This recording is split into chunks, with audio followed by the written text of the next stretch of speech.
Hi, everybody. This is Jessica McAtee, and I am an Enneagram life coach. And today it has been brought to my attention by some of you that you would like to have some sort of typing video where you can figure out your Enneagram type if you don't already know it. So that's what we're going to do today. This is going to be a way, not the only way, but this is one way to get closer to identifying what your core Enneagram type is. And kind of the reason I didn't do something like this before is because a lot of people who know Enneagram and teach Enneagram, including myself, believe that really the best way to know your Enneagram type isn't taking a test. And that's because a lot of us don't know ourselves that well. You have to really know where you are compared to other people. So it's hard to plot yourself on a personality map because you only know what you know. That's the case with all of us. And so it can be hard to distinguish how, if I ask you if you are assertive, it's like, well, compared to what? And the response would be compared to most people. But then again, if you don't know how most people are doing it or you're not living in their worlds, it might be hard for you to say emphatically whether or not you are more or less assertive than other people. So what is generally recommended for people when you're trying to discover your type is to just learn about the types, generally speaking, and then find, which one resonates with you most often. So that's why in my videos up to this point, I really cover multiple types in each video, and most of my videos cover all 9 types, just do a little dip into all 9 types. And that's for 2 reasons. One reason is because hopefully if you've been watching these videos, you will notice there's a little bit of a pattern in the ones that you most relate to and also that you least relate to. And I've mentioned before, but everybody, you have a core type, and it is definitely the one that's turned up the loudest. The volume of your core type is by far way, way stronger than any of the other types. However, the Enneagram teaches that humans are dynamic. We are not static. So we move, and we, in different circumstances and in different times of our life and in different ages. And as we grow and change, things, we can manifest differently. So, but your Enneagram type has always been, your core type, the type that is strongest in you, has always been strongest in you ever since you were an infant, and it will always be strongest in you until the day you die. The trick is to identify it, to see when it's flaring up, so to speak, and when it's taking up too much oxygen in your life, or in other words, when is it time to shift into another type? Okay, so that's one reason it's that I don't really give a typing assessment, or that most people don't believe that the online tests are that helpful. Also, many times I start working with clients because I'm an Enneagram coach. So I do 1-hour phone calls with clients, and the first call we do is always a typing call, which is where we try to distinguish what the client's Enneagram type is. And it has happened many times that people come to me believing they are a certain type. And then when we start digging deeper, we realize that's not the type they are. So obviously what's happening there is I'm able to reflect back to them and to hear what they're saying and to hear patterns and phrases and the way they speak in a way that obviously none of us, again, you only know your own world. All of us, we only know our own worlds. So that's why an Enneagram teacher like myself or a coach can help you to see what you can't see. Okay, so that's why we don't do tests, and that's why generally in my past videos I have just gone over all of the types so that you can get a feel for them. Also, I go over all the types because sometimes people are shocked, and rightfully so, at how different we are from one another. So we are not all the same. We're not looking at the same things. We're not experiencing the world the same. We're not using the same intelligence centers. And so I also try to put several numbers in each video so that you can see like, man, what is that number doing? I never even knew people were doing that. Yeah, people are doing it. So that's also why I try to mix it up. Okay, but today we're going to do our best to use a typing system that was first found by Riso and Hudson. They are like some of the OG Enneagram teachers. They have a fabulous book, which when I always tell people the wisdom of the Enneagram, that's the best book. And it's an old book. It's from the 90s, but it's very comprehensive, and it has a lot of really great information in it. So if you're starting to build your Enneagram library, that's definitely a great place to start. Okay, so in that book, they explain this, but they have a way you can assess yourself. But what they're using is work done by previous psychologists. Now, it has been argued, and you could make a case that this is not error-free. So take that for what it's worth, and I will give you a way to type yourself, but understand that this still might not be 100%, but it will be more likely to be accurate if, when you are answering these questions, there's only 2 questions, when you're answering them, if you run this by somebody who knows you really, really, really, really well, and make sure that your responses are the way they believe you would respond. In other words, ask them, hey, each of the questions has 3, it's multiple choice, and they each have 3 answers. So what you're going to do is you're going to say to them, hey, in this type of situation, do I do this, this, or this? And if they don't respond with the same thing that you initially thought, then maybe, well, then that's why these tests aren't always 100%. Okay, so let's first talk about determining whether you are an assertive type, a withdrawn type, or a compliant type. And so the question is, when you are trying to get something for yourself, how do you go about getting it? And it's multiple choice. Now, again, because you are a human and because you are able to shift around, you can do all 3 of these things. And 2 of them you probably do pretty frequently. What we're looking for is the response that you have most of the time.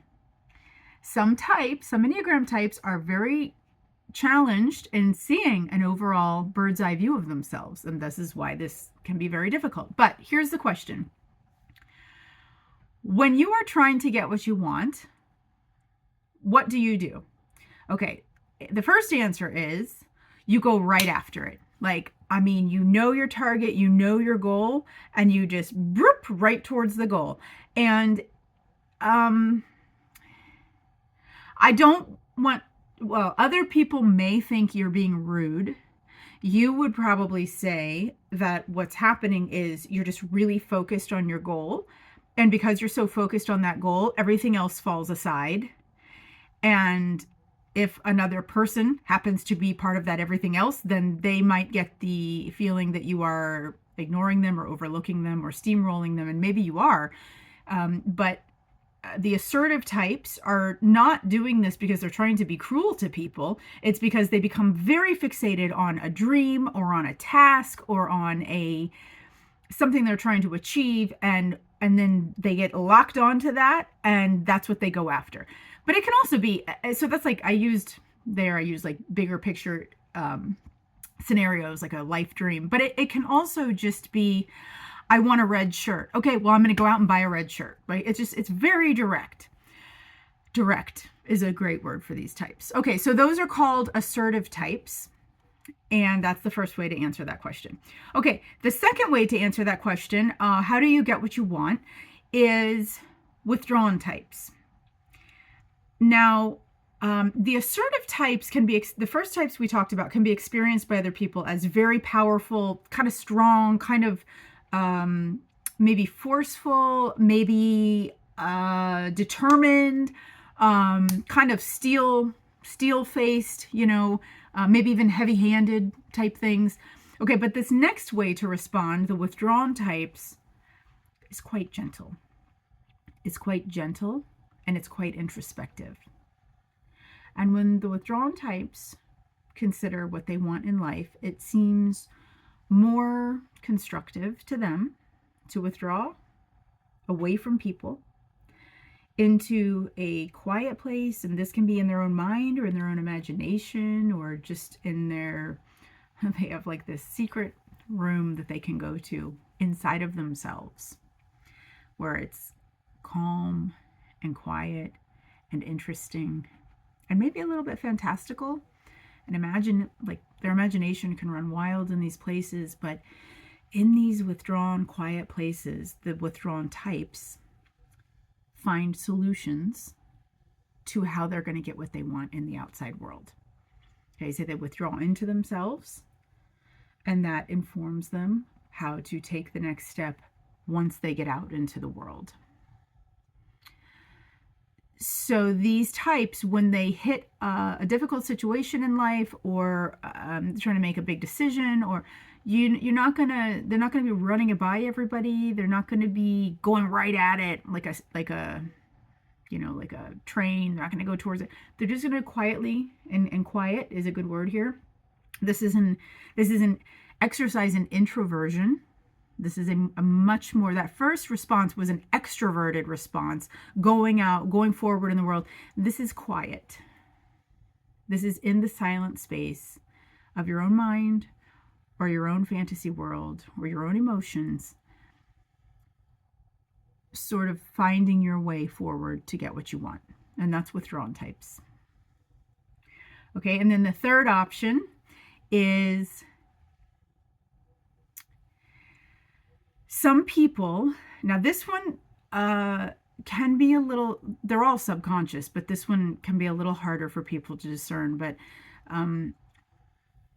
some people have the sense that the world is set up with like responsibilities that we have and duties that we all have.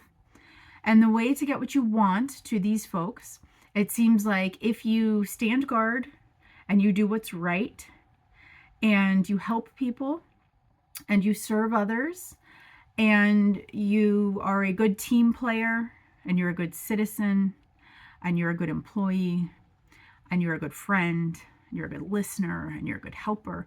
If you can do that type of thing with other people, okay, the movement here is like towards other people, but to serve them, to help other people.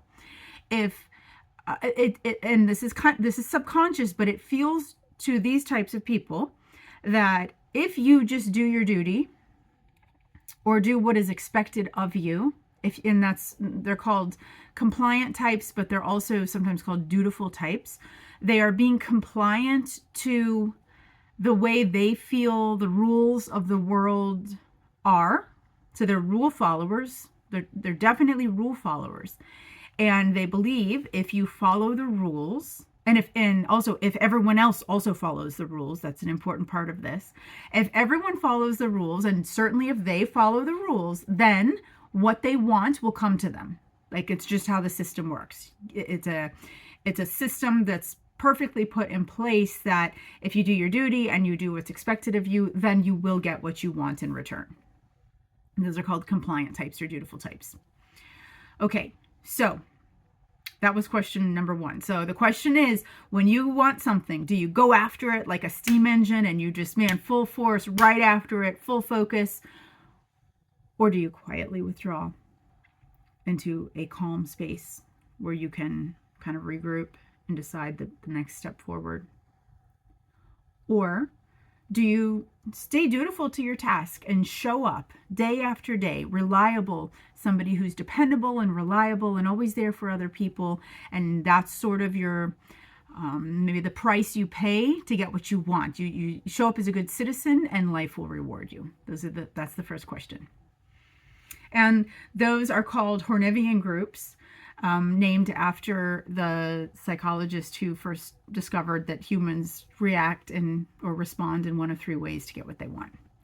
Okay, so that's the first question. The next question has to do with what we call harmonic groups. This is from a different scientist who put this together, which is, how do we react when we don't get our way? when things go wrong, or when we're trying to advance towards something and something, obstructs our progress, or when we get bad news, or just general, when life gives you lemons, what do? And there's 3 different responses to this one. So the first response is the Pollyanna types. These are the positive people, the optimistic types, they're called. And these people have a magic power that no matter what the world looks like, no matter how many lemons they're handed, they will always look for the silver lining. They are optimistic to the end. And so these people, when things go wrong, they shift it, and it's like, well, yeah, okay, maybe it is raining outside today, but there was a book I wanted to read. So even though it's raining outside and I can't go on the hike I was going to go on, I will stay inside and read a book, and I'll be just as happy. They're just able to constantly flip things into a positive outlook. Like, no matter what it is, even when it's a really crazy, difficult life event, they're not thinking about this. They just automatically go to, well, at least this. Also, these types are, like I mentioned before, Pollyanna, but very often smiling. Like bright-eyed smiling. That's how they present, and it's how they are. I mean, even at home, behind the scenes, they're pretty happy people. Or at least that's how they're presenting, is happy and optimistic people. Okay, that's one way to respond when life doesn't go your way. Another way to respond is what we call the reactive types.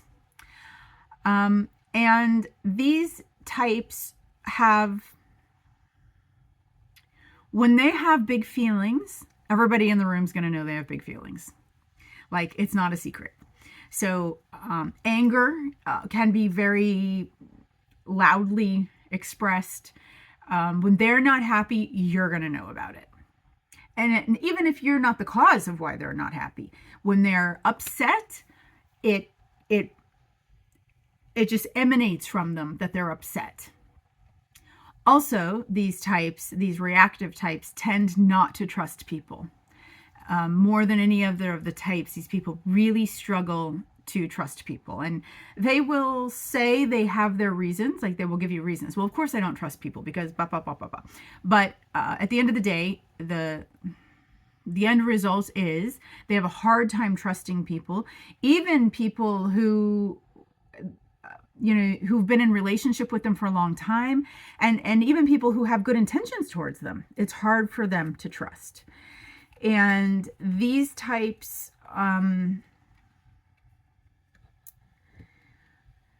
it might not be anger. It could also be, it could be sadness, or it's probably going to look mostly like anger, even though underneath it could still be fear and sadness that are actually what's really going on.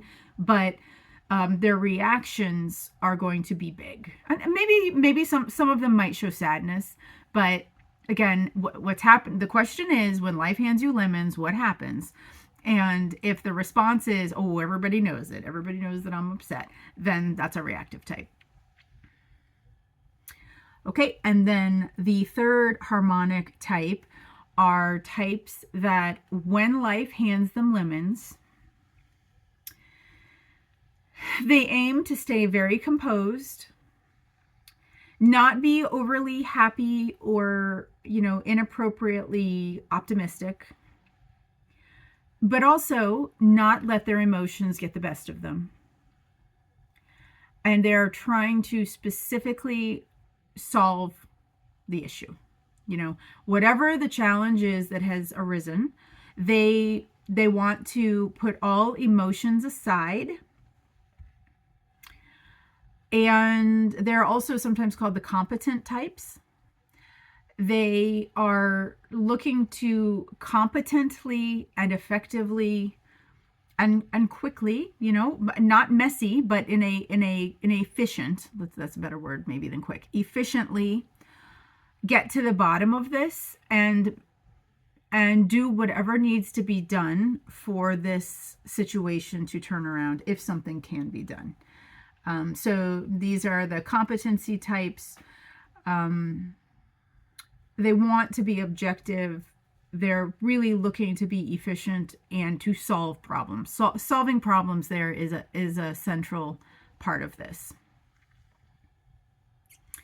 Okay, so what Riso and Hudson, the Enneagram geniuses, figured out was that 3 types, like on that first question, when the question was, how do you get what you want?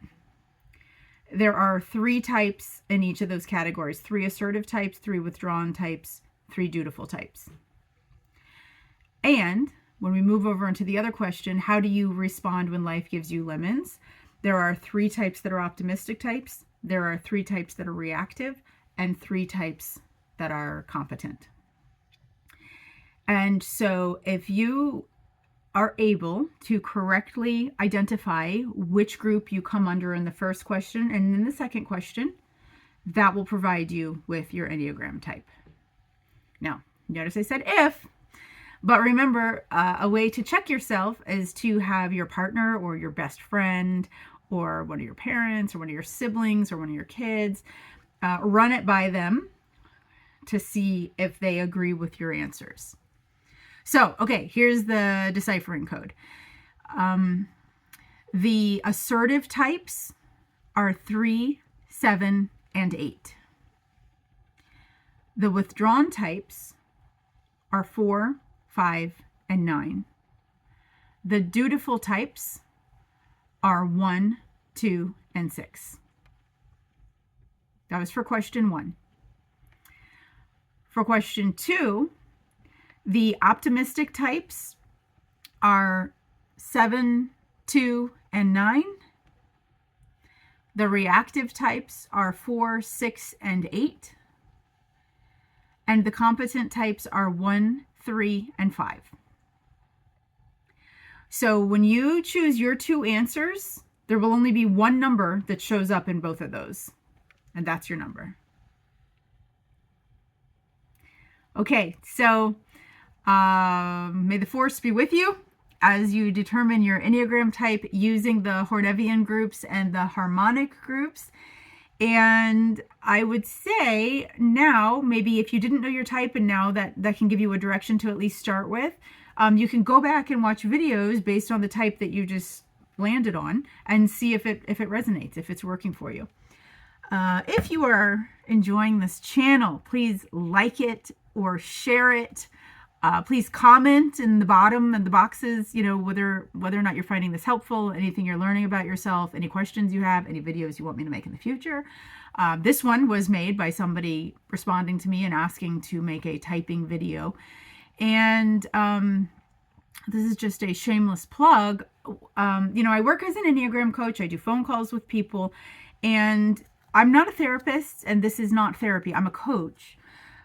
But what that means is, and I have a lot of clients who tell me that they've been in therapy their whole lives, but this is such a different take on things because this isn't as deterministic.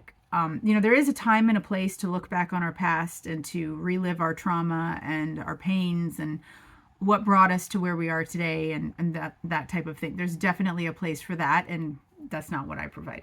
But what I provide as an Enneagram coach and as a coach in general is what now? How do we move forward out of this? So, you might have been in therapy for 5, 10, 15, 20 years, your whole life. And this is a distinctly different standpoint because therapy looks back at what has happened in the past and what it means and, what the effects of it were and how to heal.